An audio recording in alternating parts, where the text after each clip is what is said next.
Hey everybody, AMTK Guy 365 here, and today I have a layout update for you guys, and it's been a bit of a long time or a while since the last one, and I've acquired quite a bit of rolling stock and a few locomotives. So first we'll start off with this Athearn Genesis CNSD70i with Tsunami 2 sound.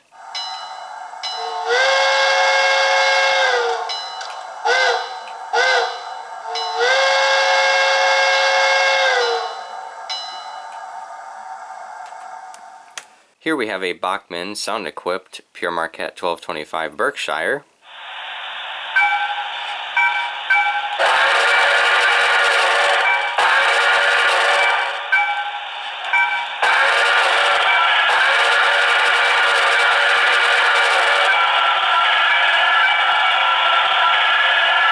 And then we have a Broadway Limited Imports New York Central J1E Hudson with Quantum QSI sound.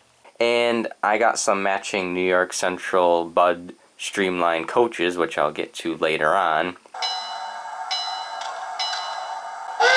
While on the topic of New York Central, here are those Streamline coaches I was talking about.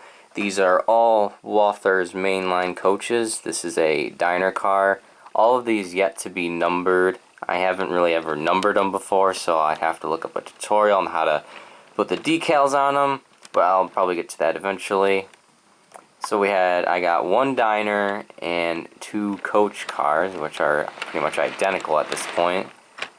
But these are fairly nice models. There really isn't, I mean, you got your very basic interior detail. I believe these are called diaphragms in between here. It's a little bit of a wider gap than I really imagined that would be there, but I'm sure that can be fixed with some coupler adjustments.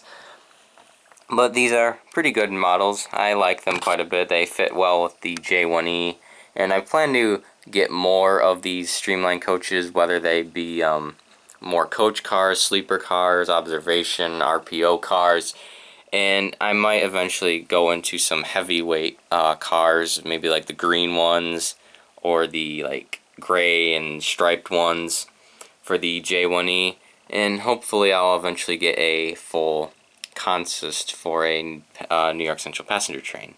While on the topic of coaches, here are some Amtrak coaches, observation cars to be exact.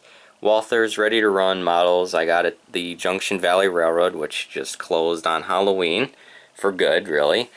But I got these mainly just because I didn't really have any. Haven't really had any observation cars before, so I thought it'd be a nice change to have some. The only flaw is this one right here with 3 wheels, the full-length dome.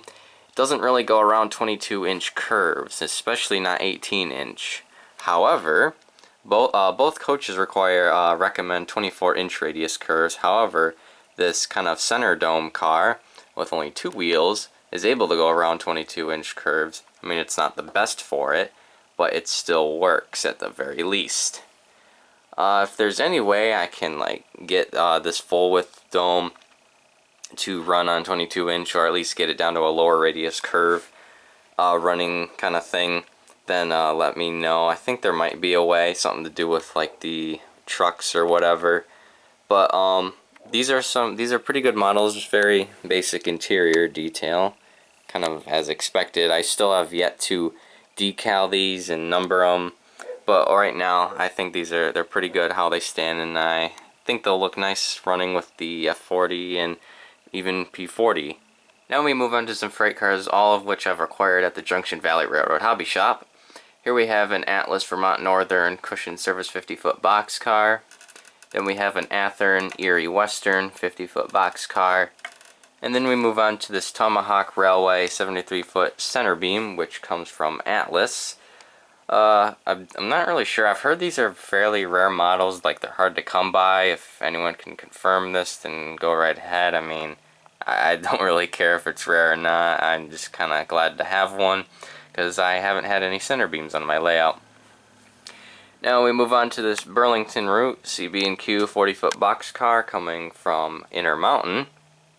I thought it'd be a nice change to have a 40-foot boxcar. I already have a Sioux Line one. It's a grain boxcar, but I don't have too many, and I feel like it would kind of be nice to run with kind of late 1960s, early 70s consists.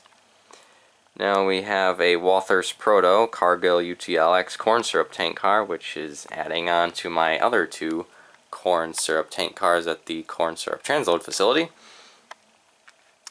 And then right after that we have an ADMX, also another corn syrup tank car, coming from Walthers, or no, Intermountain.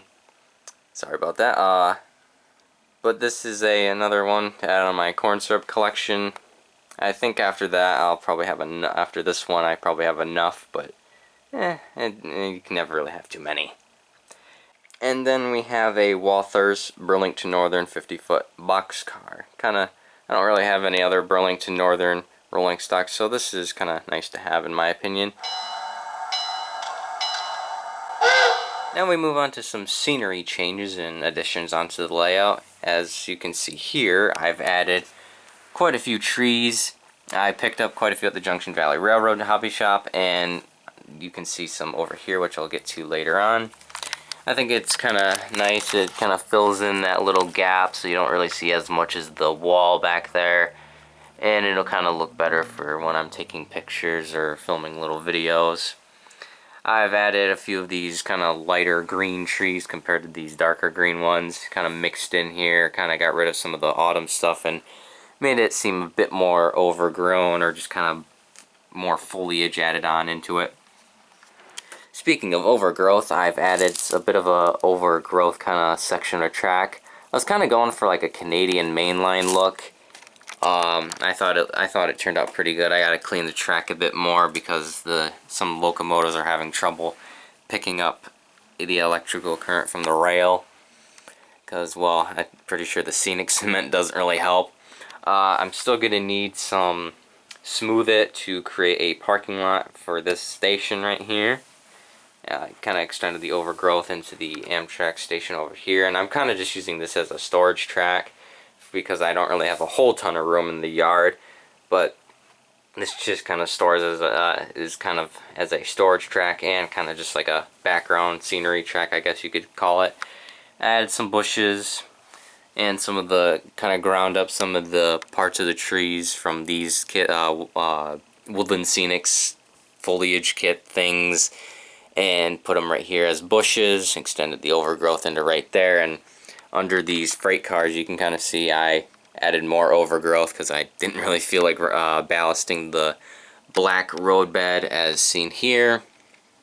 I ran out of medium grade gray ballast, so I'm hoping I can get some of that in a few weeks or so.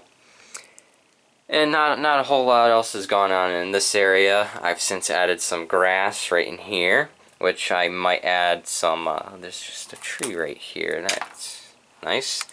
I'm planning to add maybe some bushes or static grass or something, maybe get a static grass applicator and put it all along that stretch right there.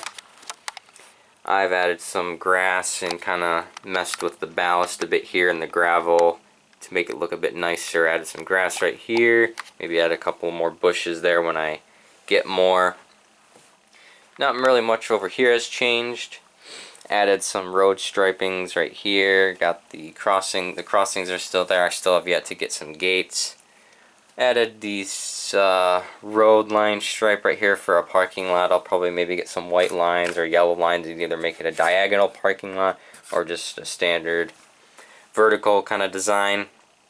This is just kind of a piece I've been using to kind of mark where the road will go. Oh my, there goes an Erie Western boxcar. Oh well, it probably didn't break, but anyway, I still have to get some Smooth It and create a road for right in here.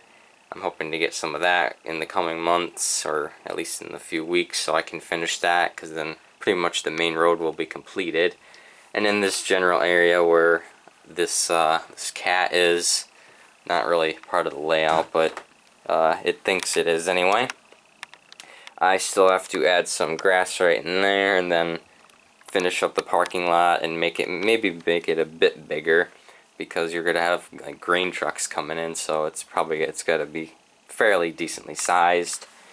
Nothing's changed really right in here. I'm not sure if I've ever showed off these little stripes right here, but I just kind of threw them in there with a marker. And that's really about it in terms of scenery. Well, that just about wraps up this layout update. I hope you guys all enjoyed. As you could tell, this was mainly kind of a stock update in terms of locomotives and rolling stock. I'm hoping to get some more trees, maybe a building or two. I haven't really found much space for other buildings, so that's kind of debatable. But I'm hoping to get some more Smooth It and other materials, as mentioned before, to finish the road system, parking lots, and things like that. And then probably in the next layout update, which will probably be around Christmas time or around New Year's, something like that. I'm hoping to maybe have some more progress show you guys, like trees and buildings and probably some more locomotives and rolling stock. But that's pretty much it, so thank you guys for watching, and I'll see you guys in another video.